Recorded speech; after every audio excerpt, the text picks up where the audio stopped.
What's up, you guys? It's Matt here. We need to talk quickly about AMC. I don't want to talk your ear off because it is the weekend and we don't have any activity, but since we are on pause, we need to understand what's happening here, the setups, what the Fintel numbers look like, everything that goes into it, especially breaking down 500K, that shoot for Pluto and land on the moon, hopefully. That's basically what we're looking to do. But we need to talk about this. So before we get into this, make sure you guys hit that like button. Also hit the subscribe button for more videos just like this one, and make sure that you get your free stocks with Weeble down below. If you want to join my communities, you can join as a member on YouTube, or you can join my Discord group, which is the first link in the description. It costs $5 to join the Discord group. There are other levels to where you can get updates to stocks, portfolios, also go into book readings as well, which is definitely something key for anybody that's a new investor. So anyways, let's talk about AMC a little bit. We can see the activity that we had over the last however many days, going on months, right? And I separated by days. These are day candlesticks. You can see the amount of volume. The larger the candlestick is, the larger the volume we've seen, the larger the movement we've seen. But you could see that we've had a number of days where we were hovering around 50 million shares worth of volume. And then all of a sudden, at the end of May, going into beginning of June, right, you start to see an increase in volume, 111 million, 206 million, 375 million. You have 697 million, 657 million, 477. So you have a lot. Like, it's increasing. The highest we've seen was 757 million, where we increased to $72.62. Now you see this pullback that we have had, and a lot of people are like, oh, you know what? Some people ended up selling off. We had some whales sell off as well, which we don't want to have happen in the movement. Yes, you can have some smaller individuals sell some of their position, but if you have larger whales that are selling off this position, it ends up hurting the overall squeeze, giving them the opportunity to buy in a lot lower instead of offering higher and higher prices for it, which we will get into in a little bit when we talk about 500K. But you see this, and this is not bad. You can see that on the RSI down here, it's showing that, we were overbought for a number of days. We're overbought all the way up at this point. We haven't really seen it decrease if you're looking at the day RSI, and now it's starting to pull back. It's starting to get to a healthy pullback. You can see that on the RSI, it's still not below 70. So that means that we still need a healthy pullback. If we come back to the Fibonacci retracement, we wanted to break this down a little bit. We can see that it is a healthy pullback here. It's not bad, right? I'm all for it coming back. Obviously, I want to see it increase and skyrocket, but it's just not ready yet. We can always say, hey, they're pulling us back, whales are pulling us back, or hedge funds are doing something that's there.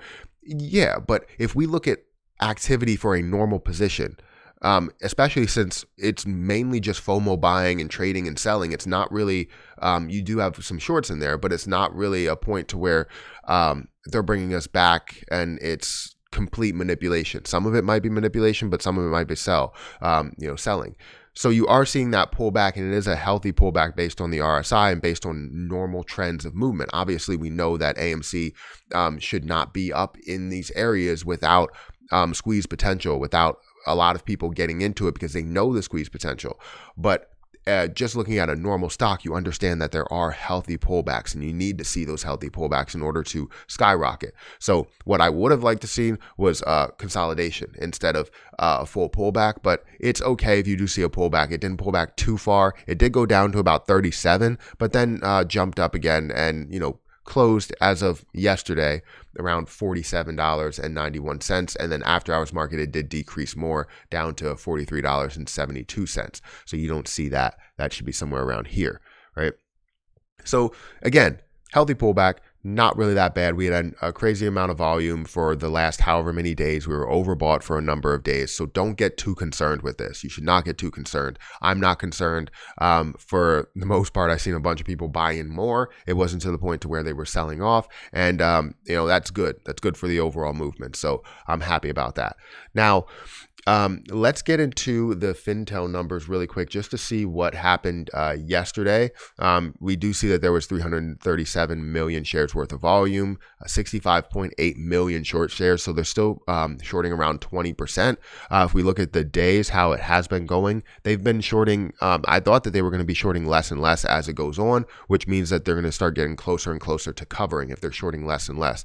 And you have 19% for today, or sorry, for yesterday, 17% for the day before that, 21%, 19%. So we're hovering around that 20% for the last, 5 or 6 days or so, and 30%, 27%. So you could see that we started to decrease, right? So it's not bad. It's not a bad situation. I think we're in a really, really good situation when it comes to the movement here. Just know that if they continue to short, which I believe that they will. It doesn't look like they're giving up anytime soon. They're kind of stubborn, and instead of it actually decreasing like I thought it was going to be, it's actually going back up and increasing, and they're finding the best days in order to short these positions. So let's talk quickly about 500K, because a lot of people wanted to know about this and where I was coming from with this, but a lot of it came from market cap.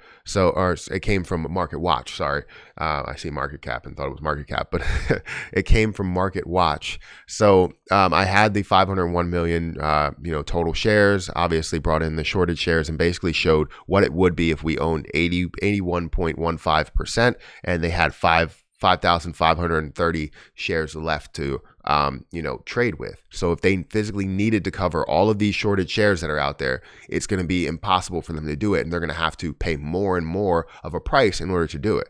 So it's going to keep increasing. This is where a lot of people are like, how are we possibly going to get up to 500K? Who's going to pay 500K for AMC? Well, to tell you the truth, the hedge funds will pay 500K for AMC.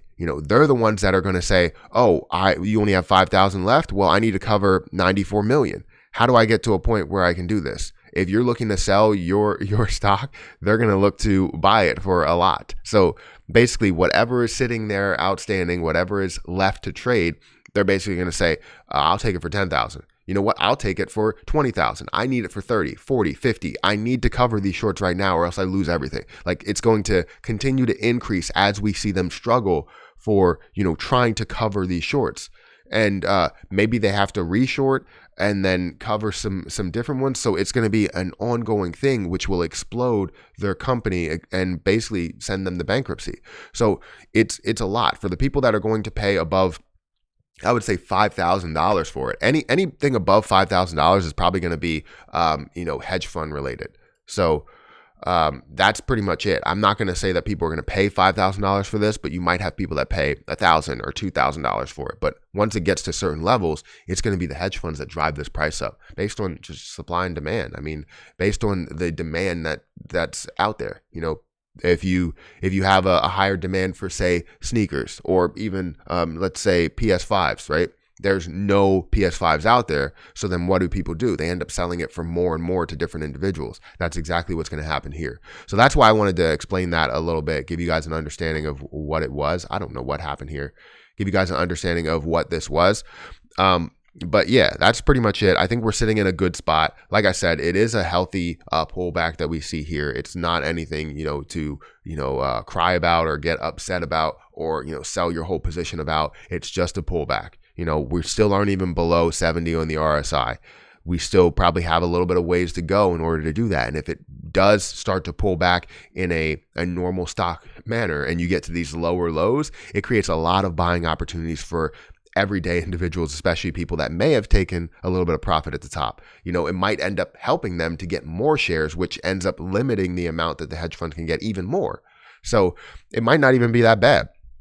So anyways, that's pretty much it. That's all I had for you guys. Let me know what you think about this. Let me know what you think about 500K, where we stand with AMC, and what the future is going to bring. If we're going to get to, $1,000 in the next week, or we're going to get to $2,000 in the next week, or something like that. Let me know what your thoughts are, because it can go to unheard of numbers. And a lot of people are thinking that it couldn't get to those numbers, especially the media. But there's all of us apes that are actually out there saying, look, we know where it's going to get to, and we're ready. So that's what I had. Make sure you hit that like button, hit the subscribe button, and I'll catch you guys in the